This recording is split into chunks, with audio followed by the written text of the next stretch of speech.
प्रपंचात असलेल्या माणसाने ब्रह्मविद्येच्या अभ्यासासाठी वेळ कसा काढावा आणि किती वेळ द्यावा? श्री गोपाल कृष्ण महाराज आवाज येतो का माझा पूर्ण शेवटपर्यंत?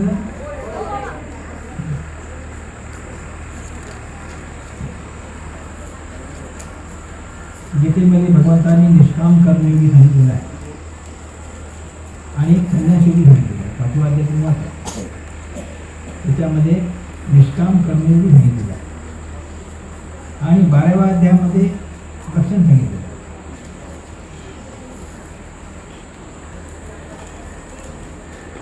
द्वापार युगामध्ये जनक राजा होता. जनक राजा माहिती आहे तुम्हाला? आणि त्याच वेळेला सुखदेव होते. सुखदेव हे बाल कर्मचारी होते. लहानपणीपासून ते जंगलात राहत होते.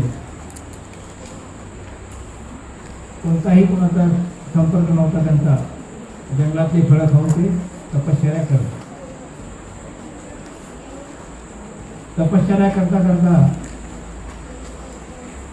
जे जनक राजा होते त्याला लोक काय मानू लागले. त्यांना म्हणत होते विधेयी जनक. काय म्हणत होते? काय म्हणत होते? विधेय म्हणजे काय? आपल्या देहाचे सुद्धा त्यांना भान नाही इतके विरक्त. त्यांना विधेयी म्हणत. मग ते सुखदेवाच्या कानावर गेलं. सुखदेव म्हणे आम्ही जंगलात राहतो, तपश्चर्या करतो, गावात कधी जात नाही, कोणतंही नाही, जंगलात हवा पाणी ऊन सगळं सहन करतो. आम्हाला कोणी विधेय म्हणत नाही. तो राजाचा अष्टभोगी असतो. राजा कसा असतो? सगळंच असतो. त्याला विधेय का म्हणतात? मग त्याला तो प्रश्न सुटावा लागला. मग एक दिवशी म्हणे आपण राजाला विचारू. मग ते राजाला त्याला निघाल. कोण? कोण? सुखदेव. मोठे आता राजाजवळ सरळ येत नाही, सरळ जाता येत नाही. दरवाजामध्ये रखवाली होते आठवण वारीकरी. त्याने अडवलं. ते म्हणे मला राजाला भेटायचं. मग त्यांनी निरोप पाठवला. म्हणे निरोप पाठवल्यानंतर कोण आहे म्हणे? म्हणे मी सुखदेव. मधून निरोपाला जवळ असेल ते टाकून द्या. सध्याच्या जवळ काय असते? काठी कमंडलू वगैरे ते टाकून दिलं. पुन्हा आवाज दिला. कोण आहे म्हणे? मी सुखदेव आहे म्हणे. जवळ असेल ते टाकून द्या म्हणे. त्याने विचार केला आता माझ्यावर काहीच नाही, कपडे कपडे काढून टाकले. पुन्हा आवाज दिला. ते म्हणे कोण आहे? म्हणे मी सुखदेव आहे. जवळ असेल ते टाकून द्या. आता काहीच नाही म्हणे जवळ, काय टाकायचं? त्याने विचार केला पुष्कळ. विचार केल्यानंतर पुन्हा आवाज दिला. पुन्हा आवाज दिल्यानंतर त्यांनी म्हणलं कोण आहे? आणि सुखदेव आहे. दरवाजा उघडले. काय टाकलं? काय टाकलं? दरवाजा कसा उघडला? काय टाकलं त्यांनी? लक्ष नाही तुमचं? काय टाकलं?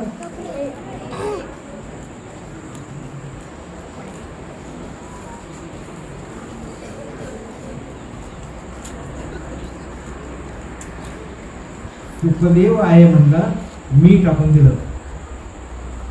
म्हणजे मी म्हणजे अहंकार. मी सुखदेव आहे म्हणत होता. मी म्हणजे अहंकार. त्यांच्या ठिकाणी अहंकार होता की मी वैरागी आहे, मी तपस्वी करणार आहे. मला का म्हणत नाहीत, त्याला का म्हणतात? असूया होती. म्हणजे राजाला विजय का म्हणतात, मला का म्हणत नाही, अशी असूया त्यांच्या ठिकाणी होती. अहंकार होता की आम्ही तपस्वी सगळ्यात श्रेष्ठ आहे. तो अहंकार टाकायला लागला. म्हणजे जोपर्यंत अहंकार आहे तोपर्यंत पुरुषाची साधना सफल होत नाही. किती तपस्या केली, किती तुम्ही स्मरण केलं, किती देवधर्म केला, किती काय केलं, आणि तुमच्या मनात जर अहंकार असला, मी असा आहे, मी हुशार आहे, मी असा आहे, सगळं पाणी. मग मध्ये गेला. आता राजा म्हटल्यानंतर सगळं चाललं. राजदाशी आहेत, सगळं त्याची सेवा करतात, बाकीचे आहेत तुम्ही सगळं, बाजूला शिपाई आहेत. राजा म्हणतात काय, मग राजाने त्याचा आदर केला. बसा म्हणे, या सुट्टीवर बसला. बसल्यानंतर ते म्हणे मला एक प्रश्न विचारू का म्हणे. हो विचारा म्हणे. मग त्यांनी प्रश्न विचारला. म्हणे आम्ही जंगलात राहतो, कंदमुळे खातो, तपश्चर्या करतो, कधी गावात कधी इतरत नाही, ऊन पाऊस थंडी सगळं सहन करतो. आम्हाला कोणी विधी म्हणत नाही, आणि तुम्ही तर राजे आहेत म्हणे, सगळं तुमच्या ठिकाणी आहे, आणि तुम्हाला लोक विधेय का म्हणतात. राजाने लगेच हुकूम सोडला, याला बंदिस्त करा. कोणाला? देवाला. बंदिस्त म्हणजे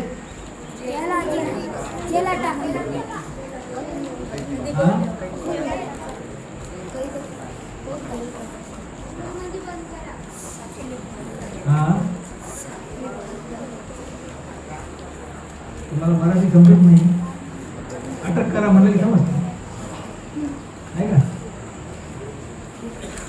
बंदिस्त म्हणजे अटक करा.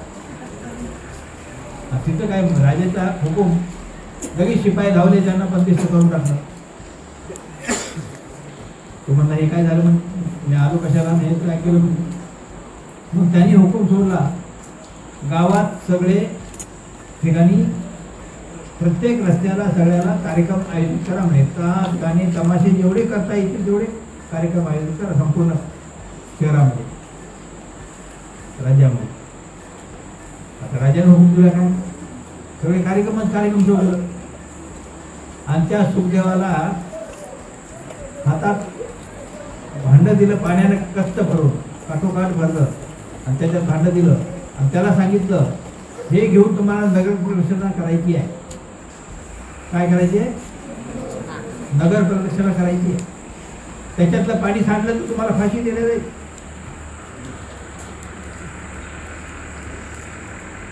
आता म्हणे कोणी कुठून आलं तो म्हणे, पण आता सुट्टी नाही, राजाचा हुकूम आहे, जवळ शिपाई आहे. मग निघाला दोन्ही बाजूने शिपाई सगळे, आणि हातात भांडं घेतलं आणि नगर प्रदक्षिणा करून आला. आल्यानंतर राजाने विचारलं आले का म्हणे. हो म्हणे. पाणी सांडलं का म्हणे. नाही म्हणे. पहा म्हणे, त्या शिपायाला विचारा म्हणे. मग सुखदेव म्हणे गावात कोणत्या ठिकाणी कोणता कार्यक्रम होता सांगा मला. काय म्हणे, कोणत्या ठिकाणी कोणता कार्यक्रम होता. सुखदेव म्हणे माझा जीव ह्या भांड्यात होता. कुठं होता. सुखदेव म्हणे माझा जीव भांड्यात होता. कसा भांड्यात होता. पाणी सांडलं असतं तर मला फाशी होणार होती. त्या भीतीनं मी कुठून पाहिलं नाही, पाण्याकडेच पाहत होतो.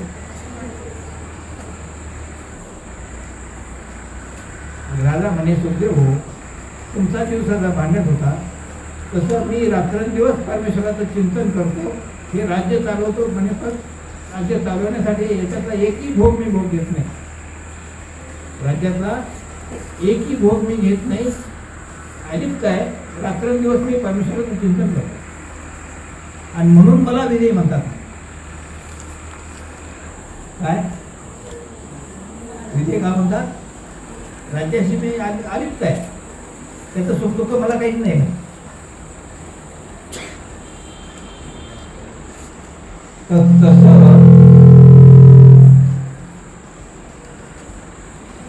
तसं परमेश्वर भक्त आहे, उपदेशी आहे, नामधारक आहे. त्यांनी बाकीचं जे आकर्षण आहे त्या जगातलं, नाच गाणे तमाशे मोबाईल वगैरे टी व्ही आहे, बाकीच्या गोष्टी आहेत, कॉलेजचं वातावरण आहे, शाळेतलं वातावरण आहे, त्याच्यापासून अलिप्त राहून परमेश्वराचं नामस्मरण केलं पाहिजे. लक्ष कुठं पाहिजे? स्मरण कशाला म्हणलेलं आहे? तोंडाने नामस्मरण केल्याने स्मरण होत नाही. आता तुम्ही इथं आले, तुम्हाला आई वडिलांची आठवण झाली, तुमचं मन कुठं राहील? तुम्ही इथं ध्यान आहे, पण आपली मन कुठं राहील? तिथं. तसं आपलं मन परमेश्वराजवळ राहणं, परमेश्वराची आठवण होणं, परमेश्वराच्या दिला आठवणं, त्याला स्मरण म्हणावं. नुसतं तोंडाने नामस्मरण केलं, डोक्यामध्ये दुसरेच विचार घुमतात, त्याला स्मरण म्हणून. परमेश्वराशी एकनिष्ठ झालं पाहिजे, त्याला एकनिष्ठ म्हणतात. म्हणजे त्यानं कसं, सुखदेवानं जसं पाणी सांडल्यानंतर त्याला फाशी होणार होती, त्या फाशीच्या भीतीनं दुसऱ्याला पाहिलं नाही. तसं मनुष्य ध्यानानंतर आपल्याला अनेक तर्क भोगावं लागतात, 84 लाख वेळी भोगावं लागतात. ते अति दुःख आहे. कुठल्या मात्र जन्म काय सुखाचे आहेत का? झाडाझुडपाचे जन्म सुखाचे आहेत का? ते अति दुःख, एवढं मोठा दुःखाचा डोंगर आपल्या समोर आहे, आणि त्या डोंगराच्या भीतीनं आपण परमेश्वराचं नामस्मरण केलं पाहिजे. उपदेश लवकर घेतला पाहिजे, आणि उपदेश घेऊन नामस्मरण केलं पाहिजे. हे वाचनिकाचं. किती वेळ केलं त्याला महत्व नाही, किती वेळ करतो त्याने. 2 तास बसताना लक्ष सगळं व्यवहारात. देवपूजा करायला बसतो आणि म्हणतो तिकडे त्या लोकांना काम सांगा, आमचं करा, तिकडे लक्ष असतं. त्याला देवपूजा म्हणावं का? तो वासनिक नाही, त्याचं लक्ष परमेश्वराजवळ असलं पाहिजे, त्याला स्मरण म्हणावं. आणि ते लक्ष असण्यासाठी कमीत कमी सकाळी 1 तास का होईना, सकाळचं प्रहर आहे 3 ते 6 पर्यंत परमेश्वराचा टाइम आहे, परमेश्वराचा आपण ठेवलेला आहे. परमेश्वर त्या वेळेला प्रत्येक जीवाकडे पाहत असतात, चिंतन करतात की ह्यांना नरकातून कसं काढू. प्रत्येक जीवाला नरकातून काढलं पाहिजे, सगळ्यांना नरकातून काढावं असं परमेश्वराला वाटतं. पण तो नामस्मरण करत नाही, त्यावेळेला झोपून राहतो किंवा उपदेशच घेत नाही. मग त्याच्याविषयी परमेश्वर म्हणतात जाऊ द्या, नरकात जाऊ द्या, काही करा, त्याची इच्छा नाही. मग परमेश्वर म्हणतात जाऊ द्या म्हणून. आणि त्यावेळेला जो स्मरण करतो, तो करून उपदेश घेतो, त्याच्यावर परमेश्वर प्रसन्न होतात, त्याचे नरकही चुकतात, आणि ह्या जन्मात सुद्धा त्याच्या सगळ्या समस्या दूर होतील, संकट दूर होतील, इच्छा पूर्ण होईल. जो करतो त्याच्यामध्ये यश प्राप्ती होत जाईल, परमेश्वर त्याला सहाय्य करतात. पण कधी? परमेश्वराशी एकनिष्ठ झाला. म्हणून साधक जो आहे तो परमेश्वराशी एकनिष्ठ झाला पाहिजे. आपलं सुखदुःख सगळं विसरून गेला पाहिजे. सुखदुःखाशी काय घेणं नाही, आपला विधी पक्का झालाच पाहिजे असं ज्याला वाटतं त्याला सांगावं लागत नाही. इतके तास करून सांगावं लागतं का? आणि ज्याला आपल्या नरकाची भीती नाही, परमेश्वराची आवडी नाही, तो झोपा काढतो. तो सकाळी उठतच नाही, उठावंच वाटत नाही. उठला तरी आठवण नामस्मरण करत नाही, केलं तरी डोळे झाकून आपण म्हणून करतो. त्याला परमेश्वर कधी होत नाही, त्याचे नर्म कधी चुकत नाही. समजलं?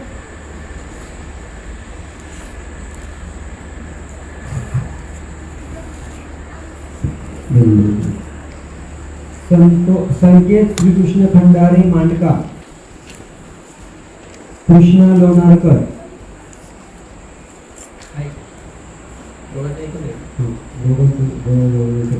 दंडवत करा, दंडवत करा.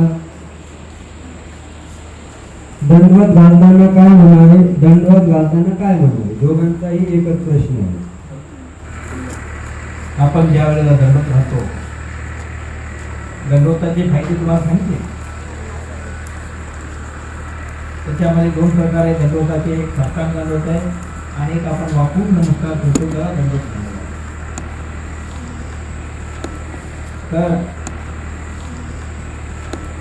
तर ज्या वेळेला आपण वाकून नमस्कार करतो त्यावेळेला आपण दंडवत म्हणतो. आणि मनामध्ये परमेश्वराची आपली असली पाहिजे, नाम असलं पाहिजे परमेश्वराचं. हे परमेश्वराचे साधक आहेत, परमेश्वराचे भक्त आहेत, त्यांना आपण दंडवत करतो. त्यांच्या ठिकाणी परमेश्वराचं ज्ञान आहे. दंडवत कसा करायचा आहे? व्यक्तीला दंडवत करायचा नाही. त्यांच्या ठिकाणी परमेश्वराचं ज्ञान आहे, त्या ज्ञानामध्ये परमेश्वराचा अंश आहे, त्याला दंडवत. आणि त्या दृष्टीनं ज्या वेळेला साष्टांग दंडवत घालतो, साष्टांग दंडवत म्हणजे प्रायश्चित असतं. काय असतं? प्रायश्चित. प्रायश्चित म्हणजे आपण जे दिवसभर करतो, दिवसभर आपल्याकडून जे पाप होतं, उठल्यानंतर आपण काय करतो? शौचाला जातो, किंवा हातपाय धुतो, बाकीचं काही करतो, आंघोळ करतो, किंवा शेतात जातो, काही काम असते ते करतो. महिला वर्ग आहेत ते स्वयंपाक करतात, झाडून काढतात, सगळं करतात. हे काढताना असंख्यात जंतूचं हिंसा होतो, हे पाप नाही. स्वयंपाक करताना सुद्धा त्या झाडामध्ये असंख्यात जंतू जातात, मरतात, ते पाप लागतं. आणि आपण दिवसभर एकमेकाशी वर्तन करत असताना एकमेकाचे म्हणत होतो, बोलतो, एकमेकाला काही करतो, काय बोललो असेल ते आठवण करायची, किंवा अनेक गोष्टी काही घडल्या असतील त्याची सगळी आठवण करायची आणि देवाला क्षमा मागायची आणि देवाची प्रार्थना करायची की मला ह्याच्यातून मुक्त करा. आणि परमेश्वराला प्रार्थना करायची की जसं भटवासाला घडवलं, जसं बायसाला प्रेम दिलं तसं मला प्रेम द्या, अशी देवाची प्रार्थना करायची. त्याला म्हणावं प्रसव म्हणून. प्रसव म्हणणं म्हणजे नुसतं हे नाही, त्याच्यासाठी हे प्रसव म्हणणं म्हणजे 5 दंडवत म्हणजे प्रायश्चित आहे. आणि त्या 5 दंडवताने आपले सगळे पाप दिवसभराचे नष्ट होतात आणि मागचे नष्ट होतात. त्याच्यामध्ये फार आहे, पण तशा पद्धतीने केलं तर व्यायाम म्हणून दंडवत केलं तो फरक त्याच्यात नाही होणार. तुम्ही फिरायला गेले त्याच्यात नाही होणार, फिरायला गेले ते खरंच आहे, त्याचे पापच लागणार आहे. पण ज्या वेळेला तुम्ही असं म्हणून परमेश्वराची प्रार्थना करून दंडवत घाला, त्या दंडवतामध्ये दोन्ही फायदे, आपला व्यायाम होतो आणि आपलं पापही नसतं. म्हणून दररोज कमीत कमी तुमच्या सारख्याने 100 दंडवत घातले पाहिजे सगळ्या. पण दंडवत कसे घालायचे? तुम्ही दररोज 5 घालता, पूजा केल्यानंतर दुसऱ्या दिवशी 6 घालायचे, तिसऱ्या दिवशी 7 घालायचे, असं वाढवायचे. एकदम तुम्ही 100 दंडवत घातले, हातपाय दुखायला लागते, दुसऱ्या दिवशी सोडून जाते. तसं नाही करायचं, थोडे वाढवायचे. आपल्या शरीराला मानात तेवढेच घालायचे, परंतु नियमाने घालायचे आणि जसं दंडवत शिकवले तसे घालायचे. निश्चितच आपल्या जीवनामध्ये फार मोठी क्रांती होणार आहे. आपलं पाप नष्ट होऊ, आपल्याला सद्बुद्धी निर्माण होईल, परमेश्वरावरची श्रद्धा वाढेल, धर्माविषयी श्रद्धा वाढेल, आपल्याकडून परमेश्वर काही क्रिया घडवून घेतील आणि आपल्या जीवनामध्ये सुद्धा सुख शांती होईल. हे सगळं समजलं? ज्ञानेश्वर वाल्मिक पाटील शिरसांगली यांचा प्रश्न आहे, परमेश्वराला उपहार का दाखवतात? लिहा. परमेश्वराला उपहार का दाखवतात? गौरव योगेश पाटील पाठखेडा, त्याचा प्रश्न आहे की देवाला उपहार दाखवताना काय म्हणायचं? उपहार, पहिला प्रश्न काय? देवाला उपहार, परमेश्वराला उपहार का दाखवतात आणि उपहार दाखवताना काय म्हणायचं? आपण काल पाहिलं, जगामध्ये जेवढ्या वस्तू आहेत ते रजतम तत्वाने घडलेले आहेत. 3 गुणाने राहतो, पंचमहाभूत आणि 3 गुण. काय याच्यामध्ये पंचमहाभूताचं बनलेलं आहे आणि 3 गुणाचं बनलेलं आहे.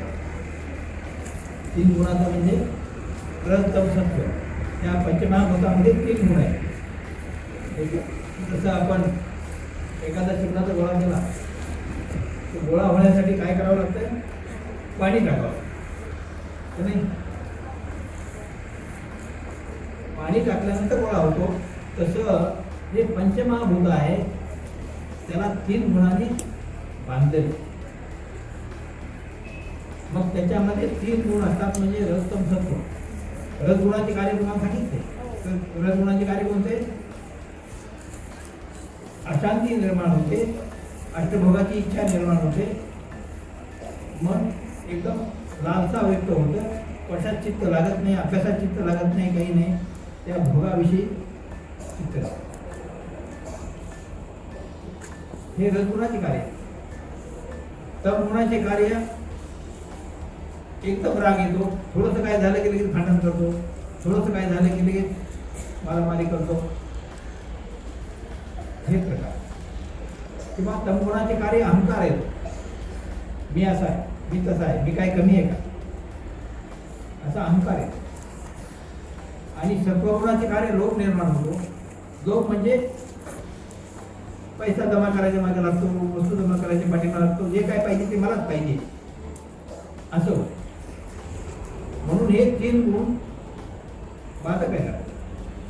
आणि परमेश्वर कसा आहे? निर्गुण आहे. परमेश्वर हा कसा आहे?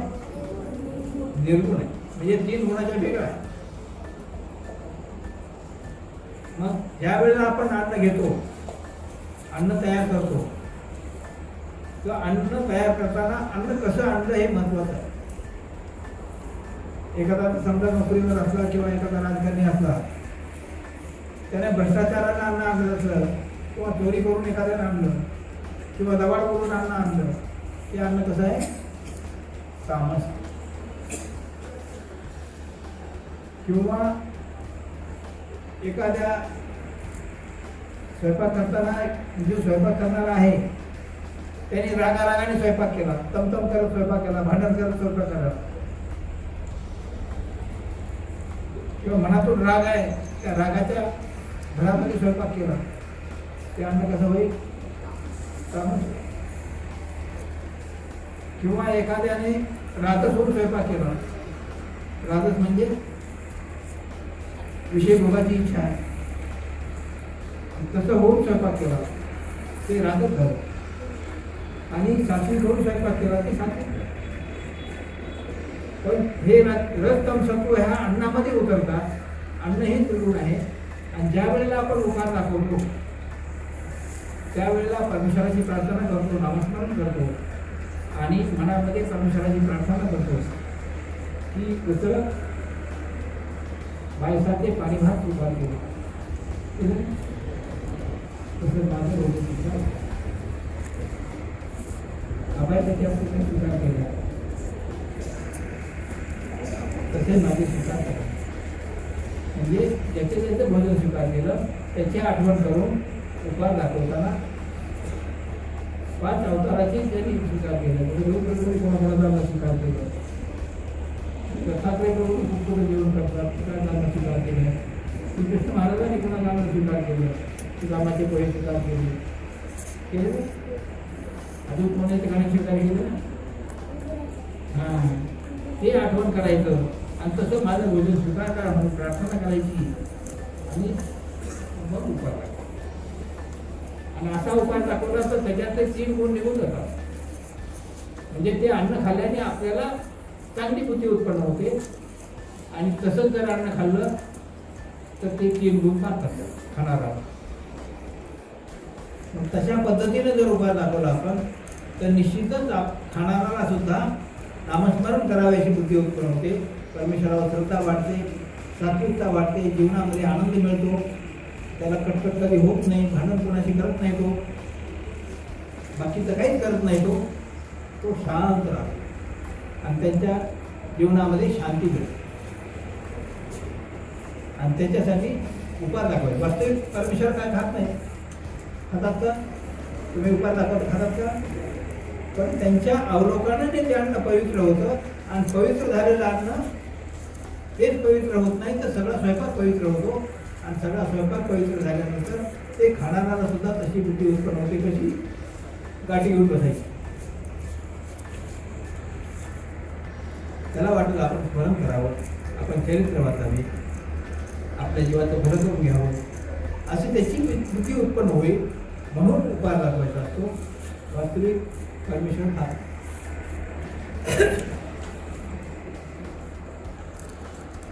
आणि उपाय दाखवताना त्याचा परमेश्वराने अंगीकार केलेला आहे, अंगाचा त्याचा उपाय स्वीकार केलेला आहे, चरित्रामध्ये आहे, हे आठवायचं आणि आवडीपूर्वक दाखवायचं. जसं आई लेकराला खाऊ घालते, आवडीपूर्वक घालते ना, नाही खाल्लं तर आईचं मन दुखतं. तसं परमेश्वराची प्रार्थना करून उपाय दाखवला पाहिजे. बरोबर.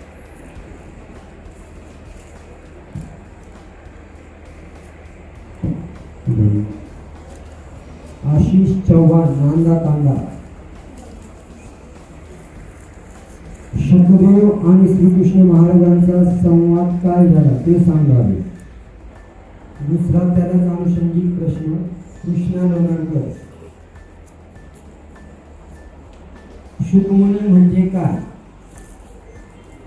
त्याला जोडून प्रश्न काय आहे, शुकमुनी म्हणजे काय? शुकदेव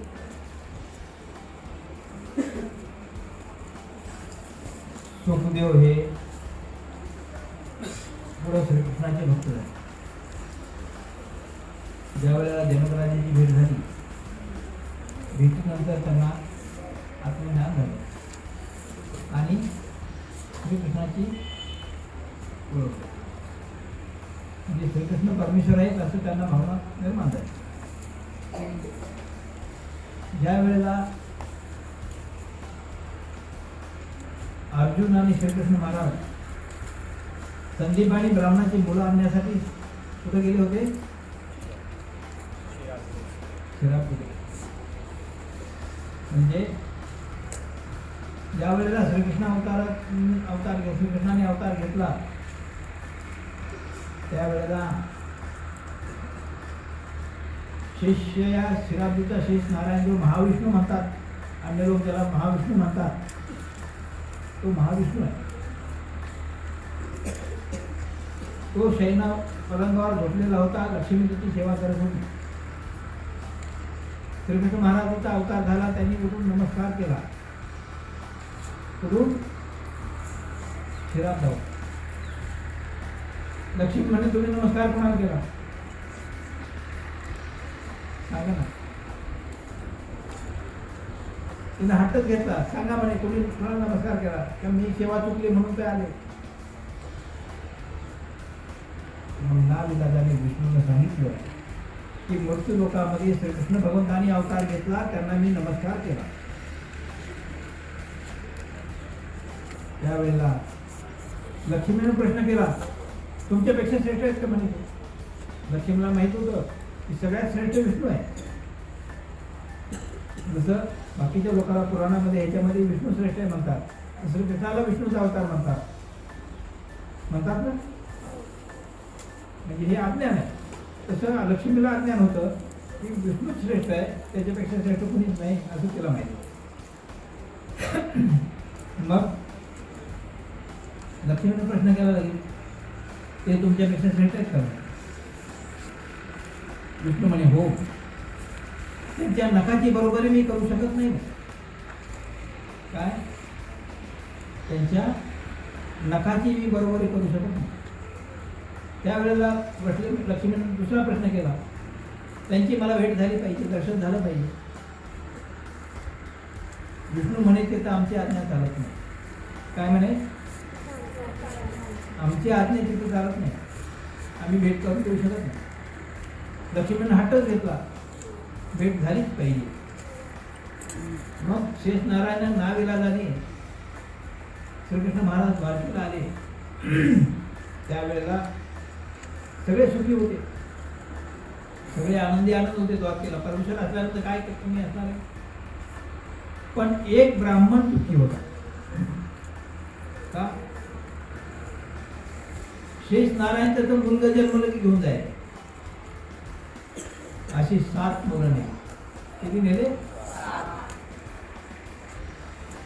तो दुःखी झाला, राजवाड्यासमोर आला, तो रडू लागला, आकांत करू लागला, तीच दुःखी कसा, सगळे सुखी आहेत, मी दुःखी कसा, माझ्याकडे हे श्रीकृष्ण लक्ष देत नाहीत, बलराम दादा लक्ष देत नाहीत. त्यावेळेला अर्जुन तिथं आलेला होता. अर्जुनानं पाहिलं, आता श्रीकृष्णाला माहित आहे काय भानगड आहे ते कशाला येत पुढं. मग अर्जुन समोर आला, ते म्हणे काय म्हणे, तुला काय सांगायचं म्हणे, बळीराम दादा काय विचारत नाही, श्रीकृष्ण काय विचारत नाही, आणि तू कोण विचारणार म्हणे. ते म्हणे मी अर्जुन आहे गांडीव धनुष्याचा, तू काय करणार म्हणे. मी म्हणे तुझं मुलगा आणून देईन, नाही आणून दिलं तर अग्निकाष्ट घेईन म्हणे. मग झालं, त्याला थोडासा विश्वास वाटला काहीतरी आहे हा. मग त्याने आपली सगळी कथा सांगितली की मुलगा जन्मल्याबरोबर निघून अदृश्य होतं म्हणे, कुठं जातं काही माहीत नाही, मग मी शोधून आणतो म्हणे. मग त्याला स्वर्गापर्यंत जाता येत होतं, कुणाला? अर्जुनाला. त्याला मग स्वर्गापर्यंत गेला, इकडं चौकडं पाहिलं, सगळं स्थानं पाहिले देवतेची स्वर्गाच्या खालची. ते म्हणे आम्ही नाही आलो. मग सगळं शोधून शोधून बसला, मग लाकडं रचले आणि अग्नी पेटवला, प्रदक्षिणा करायला लागला. श्रीकृष्ण तिथे गेले, अरे काय करतो म्हणे. त्याने सांगितलं असं असं मी प्रतिज्ञात झालो, माझी प्रतिज्ञा भंगली म्हणून मी अग्नी काढले. चल म्हणे आपण पाहून येऊ. चोर चांडाळ शोधण्यासाठी 2-3 दिवस लागतातच म्हणे. चल म्हणे आपण जाऊ. म्हणून अर्जुनाला घेऊन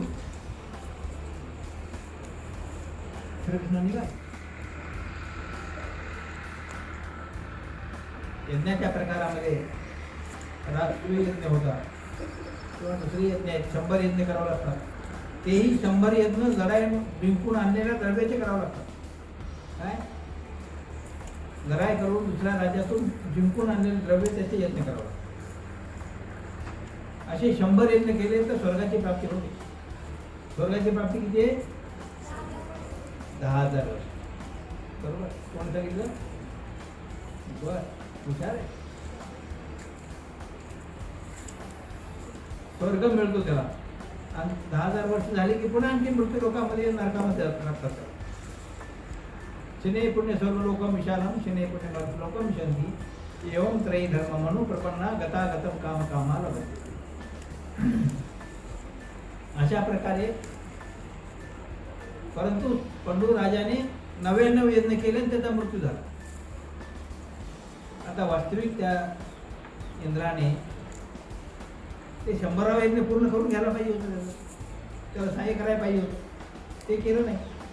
परंतु माझा एक यज्ञ अपुरा का ठेवला म्हणून त्याला शिक्षा दिली, दगडाच्या पायरी ठेवली. कोणाला? जे देवतेची भक्ती अशी आहे, 12 वर्ष भक्ती केली आणि एक दिवस चुकला की देवता त्याला नरक भोग प्रत्येवायची. माझं का चुकवलं? जसं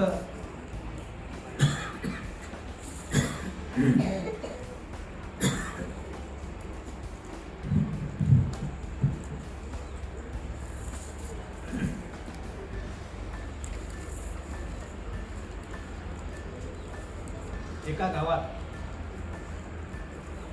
2 घरं होते. श्रीमंताचे घरे होते दोन्ही. ऐकू येतं ना? श्रीमंताचे घरे होते. तिथे एक भिकारी जायचा, त्याला एक घर भिक्षा वाढत होतो, तो दुसरा घर भिक्षा वाढत होता. मग असं करता करता पुष्कळ दिवस गेले. एक दिवशी जे भिक्षा वाढत होतं तिथं काहीतरी घटना घडली, त्यांनी काय भिक्षा दिली नाही. तो भिकारी काय म्हणतो, हा तर भिक्षा देतच नाही म्हणे, ह्याचं काही नाही म्हणे, ह्याला काय रोग आला म्हणे, आज भिक्षा दिली नाही म्हणे. त्याला शिवाय देऊ लागला. काय कोणाला? तो दररोज देत होता, त्याला शिवाय देऊ लागला. तशी देवता आहे. दररोज भक्ती केली, जो भक्ती करत नाही, परमेश्वराचा भक्त आहे त्याच्याकडे काय पाहत नाही. परंतु जो भक्ती करतो त्याने जर भक्ती चुकवली तर त्याला नरक भोगतो. त्याला प्रत्यवायचे नरक म्हणतात. एक दिवस जरी खंड झाला तरी त्याला नरक होता. बाकीची 12 वर्षाची भक्ती गेली वाजत. अशी देवता भक्ती आहे. तसं पंडूराजाने 99 यज्ञ केले होते आणि एक यज्ञ कमी झाला म्हणून त्याला दगडाच्या पायरी शिक्षा दिली. मग अर्जुनाने विचारलं त्याच्यावर मुक्त का काय? ते म्हणे तो राहिलेला यज्ञ पूर्ण कर, मी त्याला त्याच्यातून बाहेर काढतो. आता परमेश्वराला काय कमी? काही करू शकतात. परंतु परमेश्वर जरी असले तरी देवतेवर अन्याय करत नाही. तो 100वा यज्ञ करून घेतला यज्ञ आणि त्याची मुक्तता केली.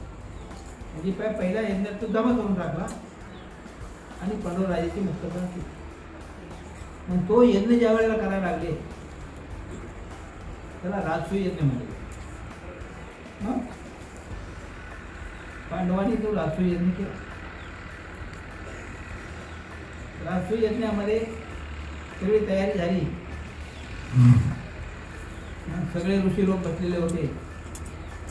मग त्याच्यामध्ये धर्मराजाने प्रश्न विचारला की अग्रपूजा कोणाच्या हस्ते करायची? अग्रपूजा म्हणजे उद्घाटन.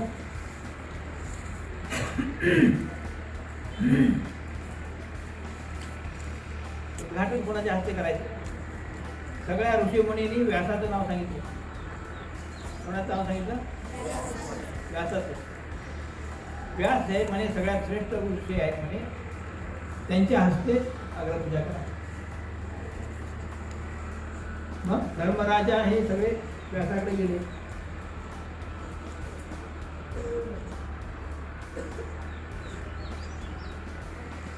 कसाला म्हणे ह्या सगळ्या ऋषी मुनींना आपलं नाव घेतलेलं आहे म्हणून आपण अग्रपूजा कराल म्हणजे या यज्ञाचा आरंभ करावा. व्यास म्हणले माझ्यापेक्षा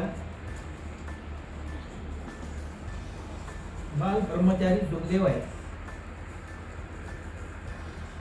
आणि ब्रह्मज्ञानी आहे. म्हणजे ब्रह्मज्ञान म्हणजे व्यास हे ब्रह्मज्ञानी नव्हते, त्यांना वेदाचं ज्ञान होतं.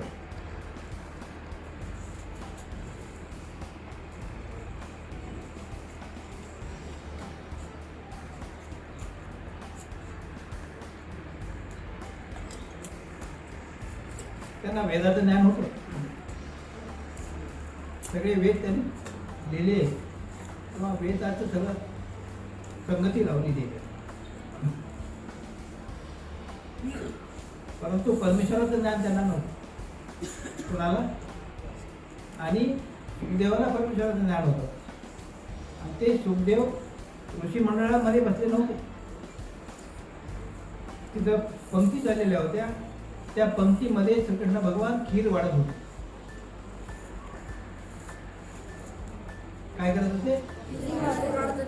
आणि श्रीकृष्ण भगवान खीर वाढत होते आणि सुखदेव त्यांची लीळा पाहत होते. कोणाच्या? श्रीकृष्ण महाराजांचं तिकडेच पाहत होते त्यांच्याकडे हे काय लीळा करतात. कशामुळं? त्याला माहित होतं श्रीकृष्ण भगवान परमेश्वर अवतार आहे. कोणाला? सुखदेव. व्यासाला माहित नव्हतं. व्यासाला माहित असतं तर त्यांनी व्यासाने श्रीकृष्णाचं नाव सांगितलं. पण व्यासानं कोणाचं नाव सांगितलं? सुखदेवाचं नाव. मग सुखदेवाकडे गेले सगळे म्हणे असं झालं म्हणे सगळ्यांनी व्यासाचं नाव सांगितलं आणि व्यासाने तुमचं नाव सांगितलं म्हणे अग्रपूजेचं मान द्यायला. तर तुम्ही आता करा म्हणे अग्रपूजा करा. सुखदेव म्हणे अरे म्हणे सगळा ब्रह्मांडाचा नायक परमेश्वर म्हणे इथं असताना मी अग्रपूजा कुठून करू म्हणे? त्या श्रीकृष्णाच्या हाताने करा म्हणे. तुम्ही सांगितलं? सुखदेव म्हणे. मग सुखदेवाच्या आपल्या श्रीकृष्णाच्या हस्ते अग्रपूजा केली. म्हणजे ह्याच्यातून आपल्याला काय समजलं? देवतेची भक्ती किती वर्ष केली आणि एक दिवस नाही खंड केला तर देवता कोप धरते, त्याला नरक भोगवते, शिक्षा करते. आणि परमेश्वराचं ब्रह्मविद्या ज्ञान कुणाला होतं? फक्त एका सुखदेवाला. बाकी त्याला व्यास जरी असले तरी त्यांना परमेश्वराचं ज्ञान नव्हतं. आणि जर ज्ञान असतं तर त्यांनी परमेश्वराचं नाव घेतलं का नाही? श्रीकृष्णाचं नाव घेतलं असतं. म्हणून व्यासांना सुद्धा नव्हतं, दुसऱ्या ऋषीमुनीला सुद्धा परमेश्वराचं श्रीकृष्णाचं ज्ञान नव्हतं. ते श्रीकृष्ण भगवान हे परमेश्वर अवतार आहे असं त्यांना ज्ञान नव्हतं. श्रेष्ठ आहेत, राजे आहेत, सामर्थ्यवान आहेत असे म्हणत होते, परंतु परमेश्वर आहेत असं माहिती फक्त सुखदेवाला. समजलं?